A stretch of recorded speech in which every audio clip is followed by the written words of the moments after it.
What's happening, everyone? December 6th, 2023, I finally achieved my dream. I quit my job for this dream, and I'm quite happy. This dream was to travel abroad to Japan, and boy oh boy, I feel like it was a trip that's changed my life. I decided I wanted to go to a solo trip in Japan at around April of 2023. I said, fuck it, why not? I have the funds, and I have the funds to survive, and I actually did it. Don't let anyone tell you that what you can and cannot do. Achieve your dreams either way. The 13 plus hour flight was atrocious. For context, I don't speak any Japanese. I only know a couple phrases, and those are survival phrases like, where's the toilet? Or excuse me, or hello. Just enough not to get a side-eyed by a Japanese man. Trip was an eye-opener. It made me realize that living in New York and just living in your hometown, you're stuck in a cultural bubble and you're not learning anything and you're not getting anything out of life. If you're in your teens or your 20s or 30s or 40s or 50s and you don't have any huge responsibilities in your home country, take an international trip right now. Book it. It doesn't have to be Japan. It could be anywhere where you want it to go. It could be Paris, it could be France, it could be Britain. It could be Africa, if you're into that shit. Fresh off the Gaijin plane, I realized that I do not speak or read. Definitely cannot read Japanese. So looking at the buses and just looking at the times and schedule, I was scratching my head. I was like, damn, we're really into it now. No turning back. Miraculously, I figured out how to get to my hotel room. The area that I stayed in was quite convenient. The hotel room was outside, literally. 2-minute walk away from the train station and the bus station. Tokyo, I use mostly the train, and the train station is quite easy to use. The transit system is very simple and basic. You know, compared to the MTA, which stands for the Metropolitan Transport Authority in Manhattan, which is absolutely terrible. Most favorite thing about Japan was the food. The food was phenomenal. I eat lots of ramen, lots of curry ramen and curry chicken. Chicken katsu in America isn't so great, but chicken katsu in Japan is quite flavorful. And it's actually very affordable. If you're an introvert, I feel like Japan is the best place to go. Most places don't have waiters. You order through a vending machine, throw your money in there, pick what you want, and you get a printed ticket that the chef or the person that works there rips it out, and they cook the food for you and bring it to you, and you can just finish your food and not be bothered and leave. One of my favorite meals, and I mean meals plural, was the Japanese fluffy pancakes. Oh my gosh, they were so gorgeous, and beautiful looking, and so sweet and just delectable. Oh my gosh. Udon that I've got at a small mom and pop shop in Osaka. Tokyo versus Osaka. Osaka had the best food, in my opinion.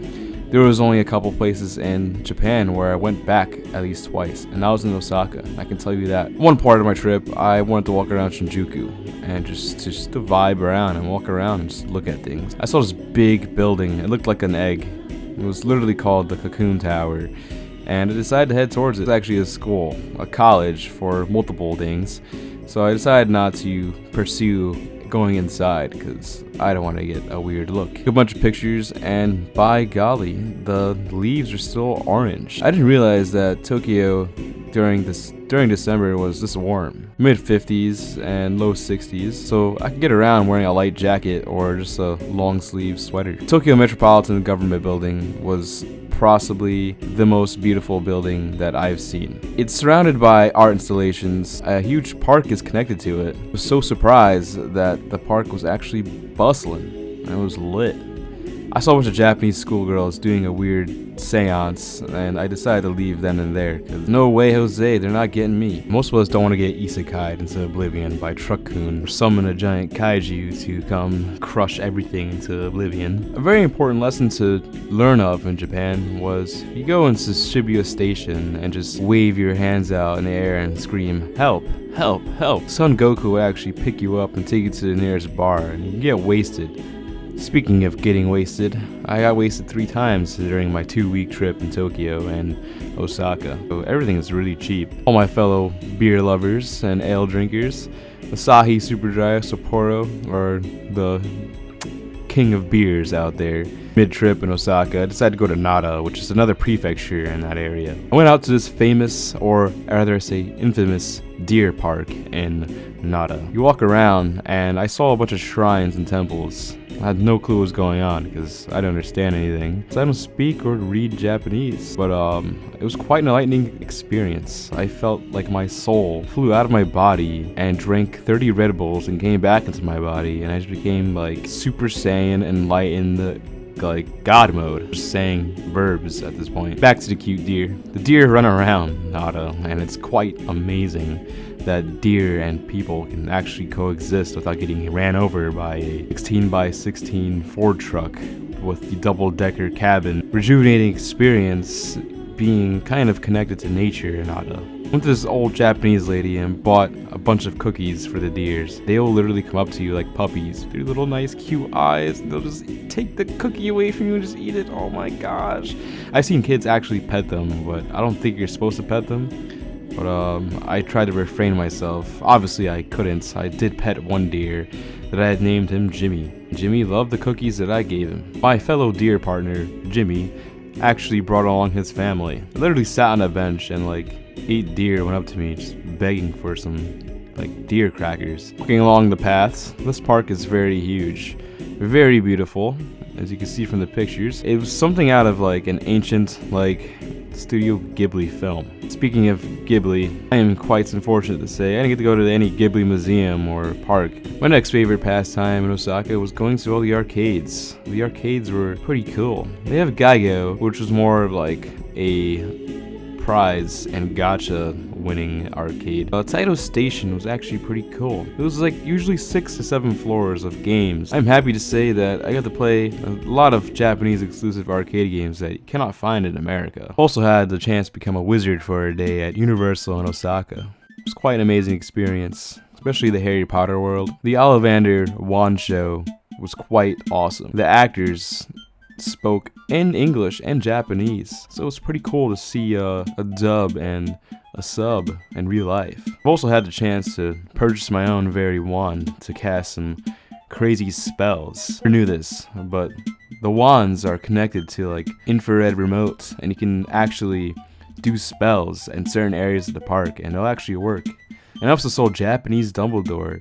The man was casting spells left and right.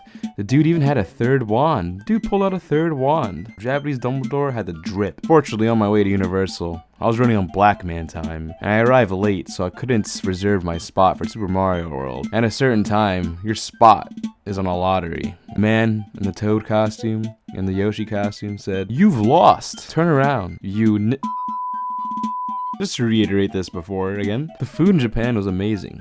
I had lots of ramen, lots of curry, lots of chicken, and lots of traditional Japanese dishes. My top 2 spots was Suramaru Udon in Osaka, the Old Pancake House in Namba. I can guarantee you 100%, you go anywhere and find any ramen shop, it's gonna be freaking delicious, I'm telling you. One of the nights I was in Tokyo, I managed to squeeze in Tokyo Tower. At first, I was just gonna look at the tower during the day and at night and take a couple of pictures. Then I didn't even know that under Tokyo Tower is a huge shopping mall, and as well as a guided tour. Decided to pay for a top deck observation tour, and it was really worth it. The lady took us up all the way up to the top of the tower and did some history lessons. And I get the opportunity to take pictures on the top deck. The view was very beautiful. It was like prime 5 p.m. sunset hours. I've got to see the landscape and scorched by the horizon. I even saw Mount Fuji from far away. The flight home sucked major ass. I ended up getting a cold the last 3 days in Japan when I was staying in Saitama, so I didn't get to really do much except go to the arcades and win a bunch of prizes. The flight back, terrible. Came back, I had to get ramen for myself near my local ramen shop, and boy, they charge you some fucking prices. $18 goddamn for a goddamn bowl of ramen noodles. That's a criminal. Compared to Japan, where a bowl of ramen with extra toppings was like $7. I can go on and on and on and on about this trip in Japan. I spent 2 weeks there and I still haven't discovered everything. I missed out on the muscle curl bar. Yeah, I missed out on getting curled by a girl with huge, bulbous muscles. Did go clubbing a lot, at least 3 times. Those times were pretty lit, as they say. Japanese really love Pop Smoke and the Woo for some reason. Lesson learned in this video that you should take is don't be afraid to put yourself out there. Don't be afraid to quit that dead-end job that you wasted your life on, or that you're probably gonna waste your life on.